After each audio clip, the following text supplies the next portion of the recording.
মক্কা নগরীকে কোরআনে দুইবার উম্মুল কুরা বা নগর সমূহের জননী হিসেবে উল্লেখ করা হচ্ছে। ব্রাহ্ম ধর্ম হিন্দু ধর্ম থেকে পৃথক কোন জায়গাতে?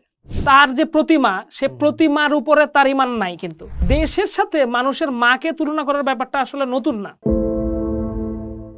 আমাদের দেশে কিছুদিন পরপরই জাতীয় সঙ্গীত নিয়ে তর্ক বিতর্ক জন্ম নেয়।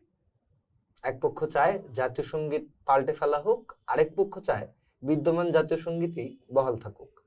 জাতীয় সঙ্গীত নিয়ে বিতর্কের নানান অ্যাসপেক্ট রয়েছে। আজকে আমরা কথা বলতে চাই জাতীয় সঙ্গীত যারা পাল্টাতে চায় তাদের একটি অভিযোগ নিয়ে। অনেকেই অভিযোগ করেন বিদ্যমান জাতীয় সঙ্গীতে দেশকে মা সম্বোধন করা হয়েছে, অর্থাৎ এক ধরনের পৌত্তলিকতার অভিযোগ তারা করে থাকেন। যেহেতু এই গানটির এক্সটেন্ডেড ভার্সনে চরণে লুটিয়ে পড়া টাইপ কথাবার্তা আছে, এটিকে একজন দেবীর প্রতি ভক্তের স্তুতি হিসেবে ওনারা দেখাতে চান। আজকে আমরা আলোচনা করতে চাই পৃথিবীর যেসব ইসলামী রাষ্ট্র রয়েছে সেসব দেশের জাতীয় সঙ্গীতে দেশকে মা সম্বোধন করা হয়েছে কিনা। আরিফ ভাই, এটা তো আসলে খুব প্রচলিত একটা বিতর্ক জাতীয় সঙ্গীত নিয়ে। প্রতি বছরে একবার দুইবার করে এই বিতর্কটা আসে যে আমরা জাতীয় সঙ্গীত পাল্টাতে চাই কি চাই না। আমরা না এই পোস্ট রুমে যে জিনিসটা সবসময় করি, আমরা আসলে কোনো একটা পজিশন নেই না। এইখানেও এই আলাপ শুরু করার আগে আমাদের একটা জিনিস পরিষ্কারভাবে বুঝে নিতে হবে যে বাংলাদেশের জাতীয় সঙ্গীত পরিবর্তন হইতেই পারে। আমরা এখানে কোনো রিজিড পজিশন নেই।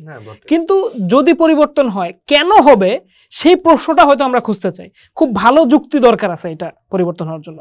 একই সাথে আমরা এটাও অ্যাকনোলেজ করতেছি পৃথিবীতে বহু দেশই আছে বিভিন্ন বড় যুদ্ধ, বড় অভ্যুত্থানের পরে জাতীয় সঙ্গীত পরিবর্তন হয়েছে অনেক অর্থনৈতিক কারণে। মানে বিভিন্ন যে ক্রাইটেরিয়াতে দেশ ভাগ হয়, দেশ তৈরি হয়, সেটা সবসময় তো শুধু জাতীয়তাবাদের কারণে হয় না। ফলে সেসব দেশের গঠনের সাথে জাতীয় সঙ্গীত নির্মাণ, জাতীয় সঙ্গীত পরিবর্তন অনেক জায়গা আছে এখানে। তো আমরা যখন বাংলাদেশের জাতীয় সঙ্গীতটা নিয়ে কথা বলি, এটা নিয়ে মূলত অনেকগুলো বিতর্ক করা যায় অনেকগুলো পয়েন্ট থেকে। গগন হরকরার গানের সুর কপি করা হইল কিনা, বঙ্গভঙ্গ আন্দোলনের উৎসরিত একটা জিনিস ৭১-এর পরের বাংলায় ব্যবহার করা যাবে কিনা, অনেক অভিযোগ তোলা যেতে পারে।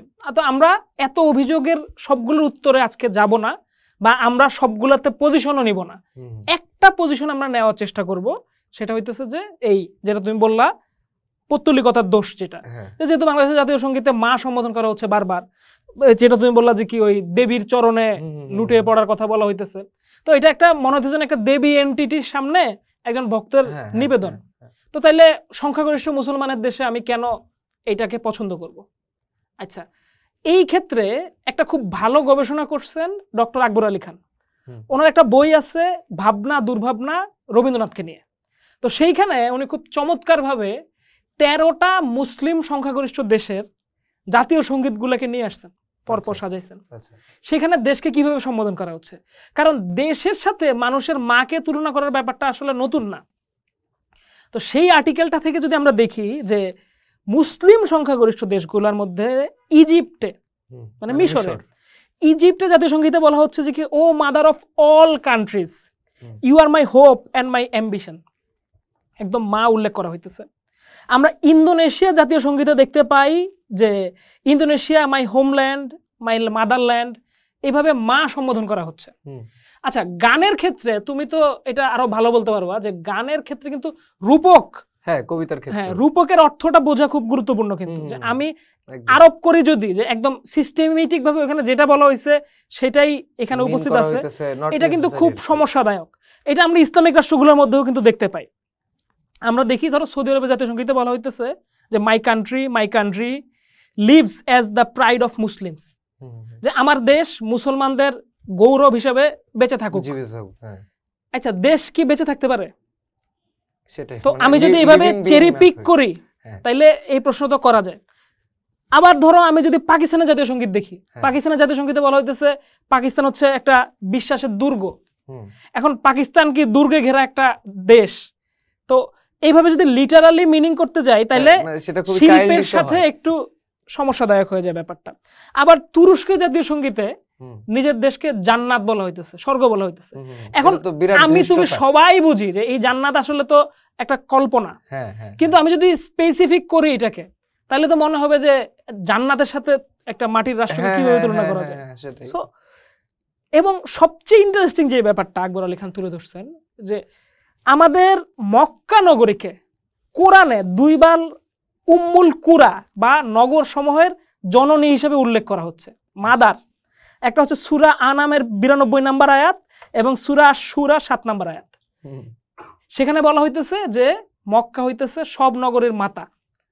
তো এই যে মাদারল্যান্ড, হ্যাঁ, সবগুলোতে আসলে কমপ্লিমেন্ট আকারেই ব্যাপারটা গেছে আমি যতদূর। So this is totally absurd যখন আমরা এই মাদারকে চিত্রায়ন করার চেষ্টা করি এবং সেই চিত্রায়ন থেকে আমরা একটা সিদ্ধান্তে পৌঁছাতে চাই যে এই মা বলা যাবে না। সেটা যদি তুমি বলো তাহলে এই 10টা দেশের জাতীয় সঙ্গীত পরিবর্তন করতে হবে, যে মা বলা যদি না যায়। এখন আরেকটা গুরুত্বপূর্ণ বিষয় যেটা আমি বলতে চাই সেটা হচ্ছে যে রবীন্দ্রনাথের বিরুদ্ধে একটা বড়সড় অভিযোগ আছে, যে এই যে যেটা আমরা বলতেছিলাম যে দেবী দুর্গা সাথে তুলনা করা হইতেছে বা কালীর সাথে তুলনা করা হইতেছে। আচ্ছা, রবীন্দ্রনাথ যে ধর্মটার অনুসরণ করতেন এক্স্যাক্টলি সেই ধর্মটাতে হচ্ছে ব্রাহ্ম ধর্ম। তো অনেক মানুষই আছে, আমরা এর আগেও একবার এটা নিয়ে একটু করে আলাপ করছিলাম। আমরা তো আমাদের এই সিরিজগুলোতে চিহ্ন নিয়ে অনেক কথা বলি, প্রতীক নিয়ে কথা বলছি বেশ, যে ব্রাহ্ম ধর্ম হিন্দু ধর্ম থেকে পৃথক কোন জায়গাতে। সে কিন্তু রূপের প্রশ্নে, চিহ্নের প্রশ্নে, মানে তার যে প্রতিমা, সে প্রতিমার উপরে তার ঈমান নাই, কিন্তু সে নিরাকার ঈশ্বরের উপরে আস্থা রাখে।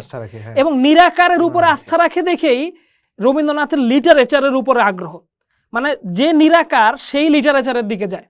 যেরকম আমরা যখন এই মিশর কেন্দ্রিক ভাস্কর্য কেন্দ্রিক আলাপগুলা দেখি মধ্যপ্রাচ্যের দেশগুলোতে, সেখানে আমরা দেখবো যে কি ইসলাম কেন ভাস্কর্য থেকে কম আগ্রহী হয়, কারণ সে আসলে মোর দেন লিটারেচারের দিকে বেশি আগ্রহী। তো ব্রাহ্ম ইটসেলফ যেই মানে সনাতনদের যেই স্কুল, সেই স্কুলটা কিন্তু লিটারাল ফেইসের দিকে খুব একটা ঝোঁকে না। ফলে রবীন্দ্রনাথকে আমি যখন একটা হিন্দু হিসেবে পোর্ট্রেট করতে চাই, এটা আসলে একটা বুনিয়াদী সমস্যা। আমরা বুঝতে পারি যে যেহেতু এজ এ হোল সেই হিন্দুই, মানে সবাই হিন্দু, সুতরাং রবীন্দ্রনাথও হিন্দু, এভাবে বোঝা যায়। কিন্তু যার ভারতীয় দর্শন শাস্ত্র সম্পর্কে ন্যূনতম আইডিয়া আছে, সে আসলে বুঝবে যে কি যে হিন্দু শব্দটা আসলে একটা এত বড় অনেকগুলো ধর্ম পরিচয়কে একটা আমরেলার নিচে আনার জন্যই ব্যবহার করা হয়। প্রত্যেকের কিন্তু রিচুয়াল আলাদা।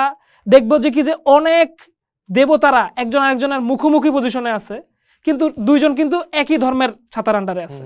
সো এই হিন্দু বলে সবকিছুকে একটার ভিতরে করে ফেলাটার ভিতরে একটা বিপত্তি আছে। আমরা তাহলে বুঝলাম যে এই যে অভিযোগ, পৌত্তলিকতার অভিযোগ, দেবীর প্রতি স্তুতি গাথার অভিযোগ, এটা আসলে রূপক বুঝতে না পারার সমস্যা মূলত, আমি যতটুকু বুঝলাম।